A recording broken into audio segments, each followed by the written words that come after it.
In the meantime, what I wanted to point out to the Senate that we had a very significant benefit to not only the Florida citrus industry, but to the worldwide citrus industry, because there is a disease.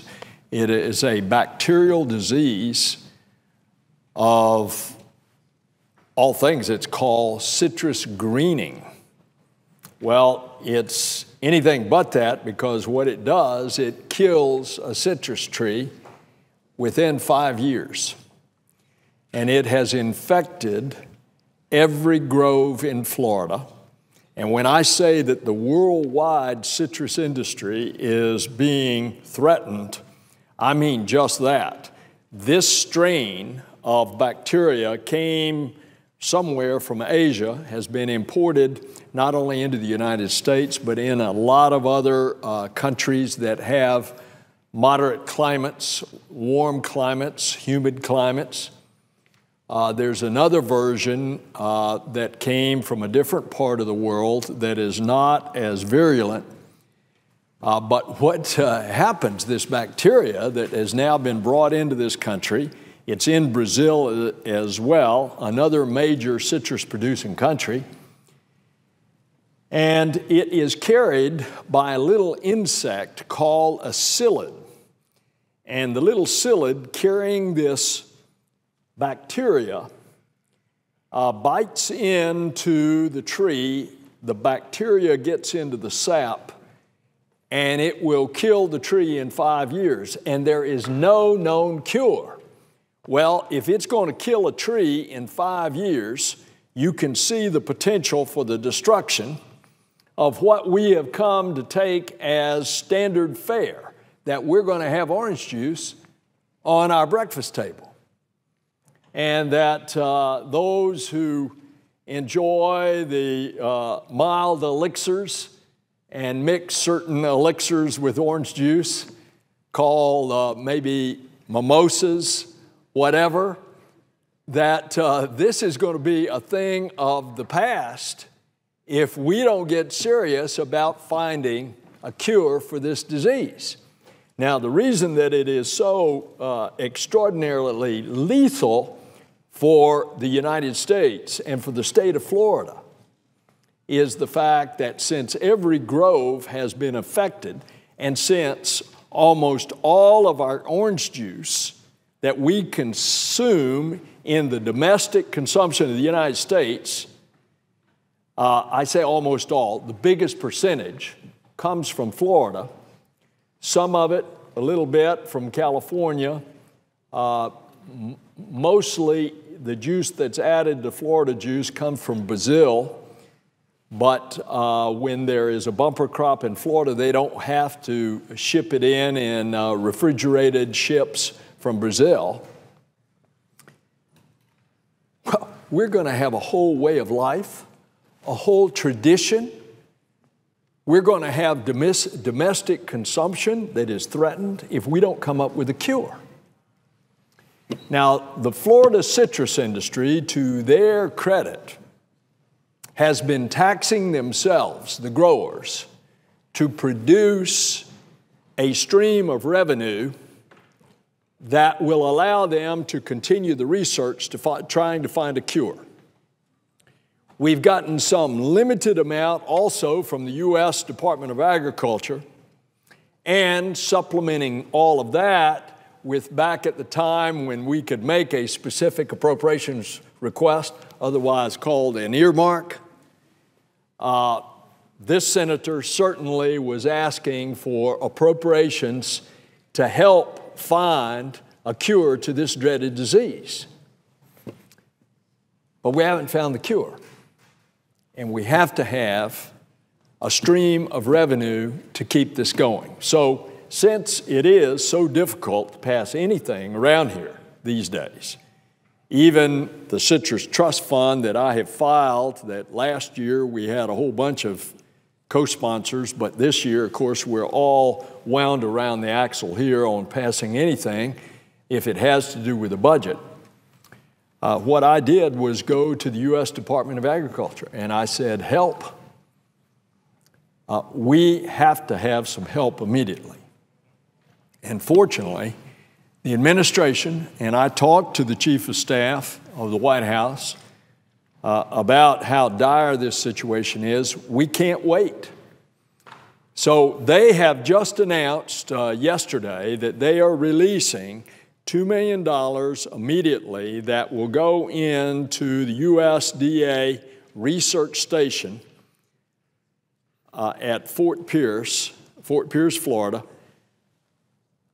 for the remainder of this fiscal year.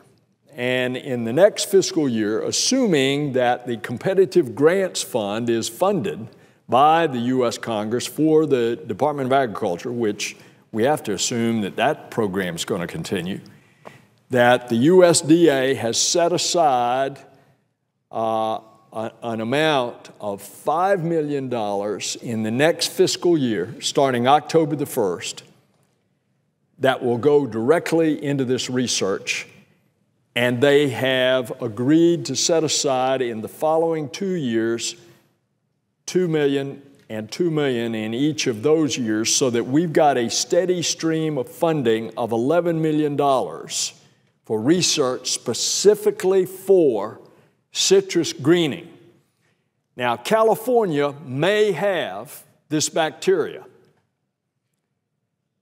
If Texas doesn't have it, it's just a matter of days or months.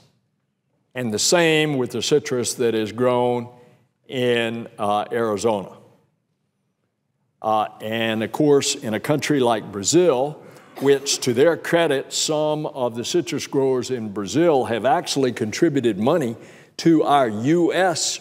research institutions trying to find a cure, because Brazil's got the same problem. They've got it in a lot of their groves. The big difference between the Brazil citrus industry and the U.S. is that they have more land. So they can mow down and burn a citrus grove and go over and clear new land that's unaffected and go on and start a new grove. We don't have that luxury.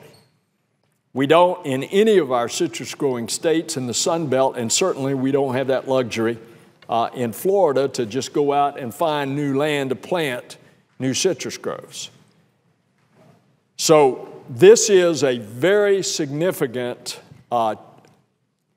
departure and a welcome new announcement by the U.S. Department of Agriculture that they will be sending $11 million over the next 3 years, specifically dedicated to finding a cure for citrus greening before it's too late. What citrus growers can do is that they can prolong the life of a tree, a grove, by doing certain spraying and so forth. But at the end of the day, the tree is going to die and they're not going to produce any oranges for orange juice. No grapefruit for grapefruit that we enjoy.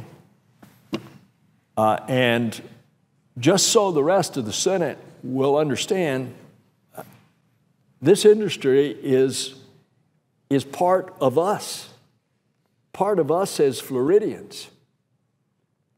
We have, even on our license tag in Florida, an orange.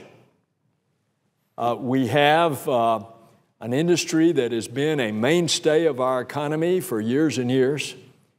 And of course, because of the forward-thinking Florida Citrus Commission in the late 40s, the 50s, and the 60s, they made orange juice to become a wanted and acceptable commodity on most every American breakfast table. And it's threatened. And it's up to us to do something about it. I was particularly thankful to the administration that they would come up with the $2 million immediately, because in addition to the growers taxing themselves on a per citrus box produced assessment. They were counting on the state of Florida to produce a $2 million appropriation to go into a $15 million research fund in this year, and lo and behold, the governor of Florida vetoed that in the appropriations bill. So the replacement of that vetoed item by the governor with this federal money from the USDA, considered an emergency allocation. It is welcome, it is timely, and it is much appreciated by all of the aficionados across America that enjoy orange juice as a staple in our diet.